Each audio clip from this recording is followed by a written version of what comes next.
కోరుతా ఉన్నాం. అదేవిధంగా ముఖ్యమంత్రి గారు ఎప్పుడైనా జిల్లాలకు వస్తూ ఉన్నారంటే ఎక్కడైనా కూడా ఆడబిడ్డలు ఎదురు చూస్తూ ఉంటారు. మరి వస్తే ఏమన్నా పథకాలు ఇస్తారేమో, ఏమన్నా కొత్తవి మాకు వస్తాయేమో అని చెప్పి. ఇవాళ యావత్ తెలంగాణలో కూడా మహిళలు మరి క్రిస్మస్ గిఫ్ట్ రాలేదని అనుకున్నారు. అట్లనే రంజాన్ తోఫా ఎగిరిపోయింది, అట్లనే బతుకమ్మ చీర కూడా ఎగిరిపోయింది. ఇవన్నీ ఒకప్పుడు ఇచ్చుకున్నాం, ఇప్పుడు ఏదీ లేనటువంటి పరిస్థితి. పోనీ క్రిస్మస్ గిఫ్ట్ తీసేసిండ్రు, మరి మహాలక్ష్మి పథకం కింద మాకేమన్నా 2500 రూపాయలు ప్రకటిస్తారేమో ఇవాళ మంచి రోజు అని చెప్పి తెలంగాణ మహిళలు అనుకున్నారు. మరి కళ్యాణ లక్ష్మితోని 1 తులం బంగారం ఇస్తారేమో అని అనుకున్నారు. ఏది లేదు, ఏం ఆలోచన లేదు.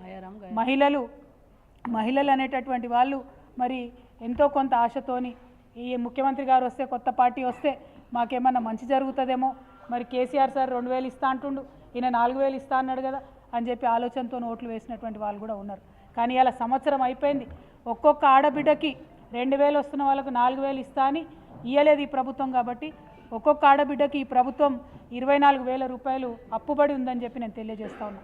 అట్లానే మరి 18 ఏళ్ళు నిండంగానే స్కూటీలు ఇస్తామని చెప్పి ఆడపిల్లలకి, మరి ఈ సంవత్సరంలో 18 ఏళ్ళు నిండిన వాళ్ళందరికీ కూడా మరి స్కూటీ ఇస్తారా ఇయ్యరా ఏం సంగతి అన్నది కూడా ముఖ్యమంత్రి గారు మా ఆడపిల్లలకు చెప్పాలి. మరి వచ్చే సంవత్సరం 18 ఏళ్ళు అయ్యేటోళ్ళకన్నా ఇంకా 5 రోజులు అయితే కొత్త సంవత్సరం వస్తుంది. మరి కనీసం కొత్త సంవత్సరం కానుకగా అన్న తక్షణమే ఆడపిల్లలకు 18 ఏళ్ళు నిండినటువంటి వాళ్లకు స్కూటీలు రిలీజ్ చేయాలని చెప్పి మేము ఈ ప్రభుత్వాన్ని డిమాండ్ చేస్తూ ఉన్నాం. నిజంగా మహిళలను నమ్మించి మోసం చేసినటువంటి సర్కారుగా ఈ సర్కారుని అభివర్ణించవచ్చు, ఒక మనసు లేని సర్కారుగా అభివర్ణించవచ్చు. ఎందుకంటే కేసీఆర్ గారు ఒక ఆలోచనతోని కేసీఆర్ కిట్ అనేటటువంటి కార్యక్రమం పెట్టి మరి 12,000 రూపాయలు మగపిల్లగాడు పుడితే 13,000 రూపాయలు ఆడపిల్ల పుడితే కార్యక్రమాన్ని పెట్టడం జరిగింది. ఇవాళ కేసీఆర్ కిట్లు కనబడతలేవు. సరే ఫోటో మార్చుకోండి, పేరు మార్చుకోండి, కనీసం కిట్లన్నా ఆడబిడ్డలకు ఇవ్వాల్సిందిగా మేము డిమాండ్ చేస్తూ ఉన్నాం. ఎందుకోసం అడుగుతూ ఉన్నామంటే కేసీఆర్ గారు ఒక మంచి నిర్ణయంతో ప్రభుత్వ ఆసుపత్రులనే ప్రసవాలు జరగాలి, ప్రైవేట్ హాస్పిటల్కి పోతే ఇల్లు గుల్లయ్యేటటువంటి పరిస్థితి ఉందని చెప్పి ఈ కార్యక్రమాన్ని పెట్టింది.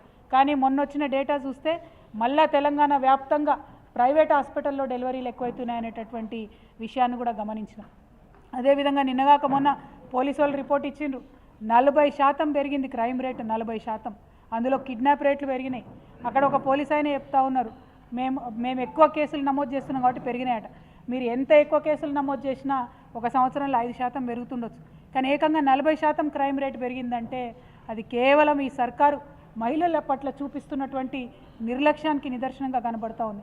ఇవాళ మహిళా భద్రత మీద మీకు సోయలేదు, మహిళలకు ఇవ్వాల్సిన పథకాల మీద మీకు సోయలేదు, ఏ అంశంలో కూడా మీరు పట్టనట్టుగా ఉంటున్నారు. దీన్ని మహిళలు చూస్తూ ఊరుకోరు, ఖచ్చితంగా ప్రశ్నిస్తామని చెప్పి ఈ సందర్భంగా తెలియజేస్తున్నాం. ఇంత మనసు లేకుండా మహిళలకు ఇచ్చిన మాటలకు మోసం చేస్తూ ఉన్నారు. ఒక పక్క మహిళలు, ఇంకో పక్క రైతులు. ఎన్ని మాటలు చెప్పిర్రు రైతులకు, రైతు బంధు ఇస్తాం ఎక్కడిచ్చిండ్రు? కేసీఆర్ గారు ఎన్నికలకు పోయే ముందు 17,500 కోట్లు రైతుల కోసమని ఏదైతే దాచిపెట్టినరో ఆ ఒక్కసారి ఇచ్చిండ్రు తప్పితే మళ్ళీ సెకండ్ టైం ఎగ్గొట్టిరు. మళ్ళీ ఇప్పుడు ఇవ్వండి అంటే ఇగో రేపిస్తాం, మాపిస్తాం, సంక్రాంతికి ఇస్తామని చెప్తున్నారు. సంక్రాంతికి ఇస్తామనేటటువంటి మాట నిలబెట్టుకోవాలి. తక్షణమే పెంచినటువంటి రుసుముతో రైతు భరోసా అమలు చేయాలి. మీరు మళ్ళా రైతు భరోసాలో కూడా ఏదో కట్టింగులు పెట్టేటటువంటి ప్రయత్నం చేస్తున్నట్టు, 100 రకాల రూల్స్ పెట్టేటటువంటి ప్రయత్నం చేస్తున్నట్టు సమాచారం వస్తూ ఉన్నది. దాన్ని మేము సహించం.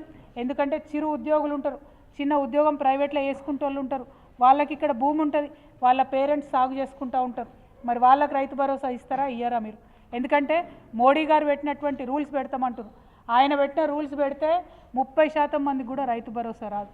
కేసీఆర్ గారు ఎటువంటి రూల్స్ లేకుండా రైతులందరికీ ఇవ్వాలి, సాగు చేసుకునే వారందరికీ ఇవ్వాలనేటటువంటి ఆలోచనతో రైతు బంధు అనేటటువంటి కార్యక్రమం పెట్టారు. దాంతో ప్రైవేట్ రుణాలు లేకుండా చాలా చక్కగా రైతులు పంట వేసుకునేటటువంటి పరిస్థితి ఉండే.